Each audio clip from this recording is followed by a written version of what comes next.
Life is like an M. Night Shyamalan movie. You just never know what you're gonna get.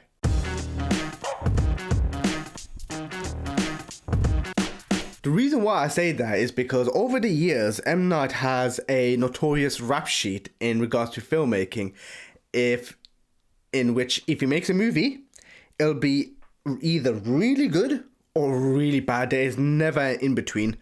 And I think over the years, he has kind of got that reputation in which he has made quite a few bad films, which not a lot of people have agreed with, but you also have the cult factor in which a lot of audience members perceive those bad movies as cult classics. And honestly, I'm a big fan of M. Night. I love his movies, and I'm probably in the minority in which if you don't like the movie for whatever reason it is, you will appreciate it later down the line in terms of filmmaking. The biggest downfall of M. Night for me usually is the script writing, and that's not to say he's a bad script writer, but a lot of the times, sometimes he actually does have a bit of a hit or miss sort of strategy. Luckily for me, watching this movie, that was not the case. I actually liked this movie, and I don't want you to go into the cinemas thinking, oh, this film is going to be great, I have high expectations. I do not want you to go into the cinemas watching this film thinking it's going to be one of the best pieces of, filmmaking you'll ever see. That's not the case, but you'll appreciate for what it actually is. So Knockout Cabin is a film about a couple who have a adopted child in a cabin, and they're literally just on a holiday. They're just going for a retreat. They're just relaxing, having fun. And then randomly 4 people approach them into the cabin, giving them an ultimatum to sacrifice either one of the 3 of them to save the world from the upcoming apocalypse. And when the first teaser trailer dropped, I was thinking this is going to be either one or the other. You don't know which direction it's going to go in. These people will either be telling the truth or they're absolutely lying, and they have some ulterior motive behind it. But it stars Dave Bautista, it stars Jonathan Groff, Ben Aldridge, Nikki Bird, Kristen Cui, Abby Quinn, and Rupert Grint. Rupert Grint was actually quite surprising to see him in the cast, because I'll be honest with you, I haven't seen him in many films apart from Harry Potter. But he does really well in terms of being this psychological, disturbed individual who looks like he's one of the crazies. Once again, Dave Bautista, blew my mind. Whenever I watch him in a film, he just somehow takes it to another level, and I respect that about him. And when it comes to all WWE wrestlers who have gone from wrestling to acting, he is the one that stands out for me in terms of versatility. He has a variety of different roles, and this film, I think M. Night took the best version out of him to show him how much he is capable as an actor, and that's one thing I was really grateful for. But yeah, no, this film was really good. So you have a lot of elements in this film in which when you watch it, you think, it just seems very inconsistent in terms of what the 4 people are trying to say or what they're trying to perceive as what is real and what is fake. And you don't know if this is M. Night trying to warp the audience's mind, if what they're saying is true, that the apocalypse is coming, or whether you think that what they're doing, they have some sort of ulterior motive.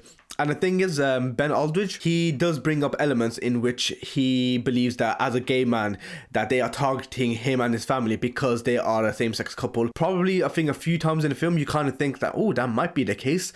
But then you realize over the course of the film, you think that he is actually just making this about himself. When those 4 people are in the cabin, they're giving them the ultimatum of to choose between them or the world. You realize that they don't even want to be there. They are not giving them the choice because they want them to make a choice. They're doing the choice because they know the atrocities that follow. And Dave Bautista, Rupert Grint, Nikki Bird, Abby Quinn, they all give great performances, because at the end of the day, you can just tell that they are really regretting the fact that they are making this family make this horrible choice. And the despair, the respect they actually try to give this family as much as they can to make their last few moments on this earth as comfortable as possible. It just shows that they were really well done. The character development was really well done. And I'm not going to spoil it as such because I don't want to ruin what happens, but I think that when you watch it and you realize the end, you think, did I want this to happen, or did I want it to go towards the other direction? So for me, I didn't find it. I didn't find the ending too bad. I thought the ending was okay. I thought it was a rather fitting ending. Compared to Old, which a lot of people gave a lot of stick for, I didn't mind it, but I think the ending is what kind of ruined it for a lot of people. M. Night Shyamalan, he is great. He's a director in which he deserves a lot of recognition. He has brought a lot of cult classics over the years. He brought Unbreakable, he brought Sixth Sense, he brought Devil. Let's not talk about Avatar because we do not talk about that at all. But yeah, it's just it has a lot of themes and ideologies. This film has. It has the themes of family. It has the themes of sacrifice, and it just makes you think that what would you do if you were in that situation? Would you actually believe these people who come into your cabin out of nowhere while you're on a family retreat on a holiday and believe every word you say as if they're like Jehovah's Witnesses, or would you think, you know what, they have some sort of credibility behind them? And the thing is, when you watch the film, every single one of those people who come into the cabin, all four of them, they give the backstory to the three people in the cabin, and at the end of the day, you can just tell that they are very sincere, but also at the same time, it kind of puts you on your toes, thinking, is what they're saying is true? You know what? Great work from Kristen Cui, because as a child actor, I think this is the first major feature film. And she did a pretty good job, especially with the fact there's a lot of people in like one setting, one cabin, and I'm assuming it wasn't easy to film as well. They're all screaming and shouting at each other, and you just think that, wow, if I was a child actor, I'd be screaming my head off as well. But she did really well to hold the stuff together.